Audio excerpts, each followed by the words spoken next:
હાલો. જુઓ ચેતનભાઈ, હા હા સાહેબ. કેટલાક માણસોને ખબર જ નથી, જેમ કે સેકડા હા બારા છે, સુપર ઇમ્પોઝ છે, એવી રીતે લીઝ પેન્ડન્સી છે ને એ કોઈને ખબર જ હમ નથી. તમે જે મોકલ્યું છે એ શું છે ખબર છે ને તમને? એ જે હલો હા ચેતનભાઈ, હા હા તમે જે મોકલાવ્યું છે ને લીઝ પેન્ડન્સી છે. ઓકે. માણસોને બહુ ઓછા ને ભાગ્યે જ ખબર છે. એમાં જુનિયર એડવોકેટોને તો બિચારાને ખબર જ ન હોય, એના હાથમાં આવું આવ્યું જ ન હોય.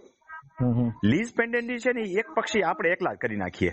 એમાં કોઈને આપણે ઓકે. બોલાવવાની જરૂર નથી પડતી કે મારી આ મિલકત છે ને એનું લીઝ પેન્ડન્સી કરું છું. એનું રજીસ્ટ્રેશન દસ્તાવેજ, જેમ રજીસ્ટર દસ્તાવેજ રજીસ્ટ્રેશન કરીએ ને એમ હા રજીસ્ટર દસ્તાવેજ જ થાય. જેથી ઓકે. કરીને એમાં આપણો હાથ ઊંચો રહે કે એ મિલકતમાં જેટલા આવે એ હમ જાણી બૂજી અને એને હમ ખબર છે કે આમાં વિવાદ છે ની પડે છે. સમજાણું? ઓકે. એટલે વિવાદ જયારે થાય ત્યારે આપણો હાથ ઊંચો રહે કે ભાઈ મેં તો લીઝ પેન્ડન્સી કરેલું હતું, તને ખબર હતું. એટલે એ છે ને બોનાફાઇડ પરચેજ એની વ્યાખ્યામાં ન આવે. એને પેપર નોટિસ તો દેવી પડતી છે ને કે એની કઈ જરૂર ન હોય પેપર નોટિસ પેપર ની? નોટિસ દેવાય, પેપર નોટિસ દે જાહેર માણસોને ધ્યાનમાં આવે. પણ એ એમ ન કહીએ કે મને ખબર નહોતી, કારણ કે રજીસ્ટર દસ્તાવેજ રજીસ્ટર કરાવવા જાય ને એટલે એને હા દેખાય જો આમાં લીઝ પેન્ડન્સી પડ્યું છે. ઓકે. સમજાણું? અને તઈ તો હલવાઈને આવ્યો એમ તો દીકરો મારો પૈસા દઈને આવ્યો. કોઈ પહેલેથી સર્ચ કરાવવા નથી જતા. હા હા ખરેખર કરાય હું કોઈ મિલકતનો દસ્તાવેજ કરવા જાય ને તે લીઝ પેન્ડન્સી નથી ને પેલા જોવાય. કોઈ જોવા બરાબર. જતું નથી. એ દસ્તાવેજ કરવા જાય ને એટલે પૈસા ઓલા વેચનારને પૂરા દઈને આવ્યો હોય, હમ એડવાન્સ દઈ દીધા હોય, હમ ઓલા ઉપર ના દઈ દીધા હોય ને ચેક ના દઈ દે. ભાઈ સર્વિસ કે એટલે ટકો બોલી નાખ્યો હોય, મુંડાવાનો રીએ, હજીઓ મારવાનો તો રીએ જ. હા હા પણ એ ફસાય ટૂંકમાં બોનાફાઇડ પરચેજ ન કહેવાય. બરાબર. સમજાણું? એનું નામ છે લીઝ પેન્ડન્સી. હું તો એવું માનતો હતો કે આમાં અંદર તો આ જે આપણે છે ગુજરાતી ને લખેલું છે. યુટ્યુબમાં મૂકશું એટલે માણસોને લીઝ પેન્ડન્સી ખબર પડે. એટલે જે પૂછવું બોલો એ જાહેર જનતામાં જાય અને તમને નડે ને એવું બોલજો. હા, અને અંદર એ લોકોએ મેં ગુજરાતીમાં વાંચ્યું છે કે અંદર એવું લખેલું છે કે ભાઈ જે તે ટાઈમે જે કઈ કોર્ટનું ડિસિઝન આવશે ને એ બધા ને માન્ય હા રહેશે. હા, જેટલા અંદર હલવાના હોય બધા હલવાઈ જાય. કોર્ટનું ડિસિઝન એ બધાને માન્ય જ રાખવું પડે.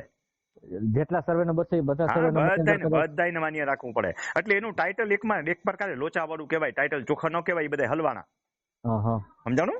ઓકે. કારણ કે એને ખબર છે કે લીઝ પેન્ડન્સી છે.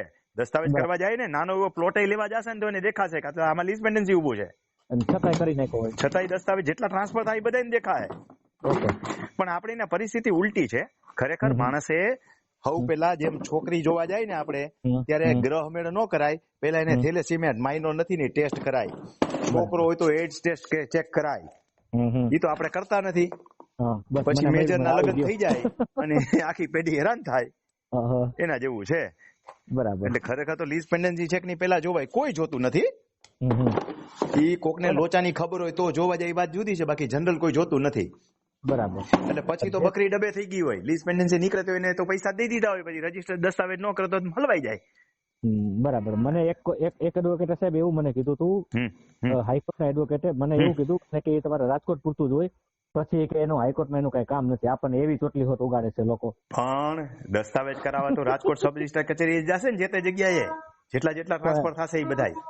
હા હા, અમુક માણસો પણ પોતાની મોનોપોલી રાખે ને એમ કે સામે વાળાને ખબર નથી પડતી એમ. બબુચક સમજતા હોય કેટલા, સમજ્યા? આપણને બબુચક સમજે. મને ખબર પડી કે આપણે બબુચક સમજે. જો લીઝ પેન્ડન્સી નું મૂલ્ય ન હોય તો સરકાર આવી વ્યવસ્થા શું કામ રાખે? સબ રજિસ્ટ્રાર કચેરી બધા હેરાન થવા શું કામ જાય?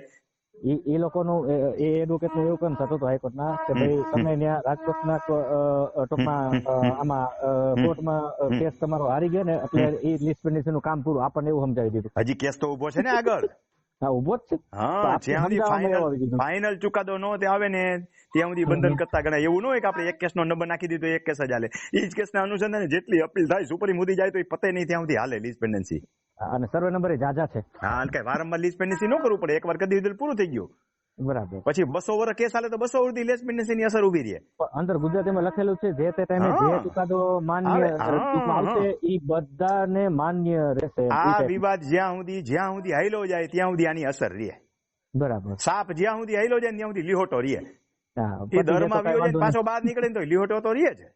પછી જે તે ટાઈમે કેસ પૂરો થઈ જાય બરોબર, XYZ રીતે કોઈ પણ રીતે ફેસલ થઈ જાય પૂરું થઈ જાય. હા, ફેસલ થઈ જાય ઓટોમેટિક થઈ જાય કે કરાવવું પડે? ના, ઓટોમેટિક પૂરું થઈ જાય. ફેસલ થઈ જાય પૂરું થઈ જાય. પછી લીઝ પેન્ડન્સી કઈ કરાવવા જવાની જરૂર નથી. એટલું જ નહીં, લીઝ પેન્ડન્સી કરનાર ગુજરી જાય તો એના વારસદારોને પાછું કઈ કરવાની જરૂર નથી. એનો અધિકાર તો ઉભો જ રહે.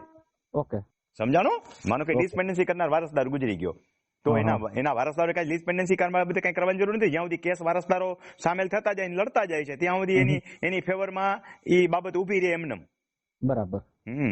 કન્ટિન્યુ રહે. હા, કન્ટિન્યુ રહે. હા, ઓકે જેમ ખેડૂત ખાતેદાર સર્ટિફિકેટ કેમ ઉભું રહીએ, હા હા બસ એમ ઉભું રહીએ. ખેડૂત ખાતેદાર સર્ટિફિકેટમાં ખાલી વ્યક્તિ ગુજરી જાય તો વારસદારના સંદર્ભમાં નથી ઉભું રહેતું, આમાં એ ઉભું રહીએ. બરાબર. મિલકતનો વિવાદ જ્યાં સુધી ખતમ ન થાય ત્યાં સુધી ઉભું રહીએ. ઓકે આમાં ચાલો વિડીયો બહુ લાંબો થશે, આપણે વાત પૂરી કરીએ. હા હા.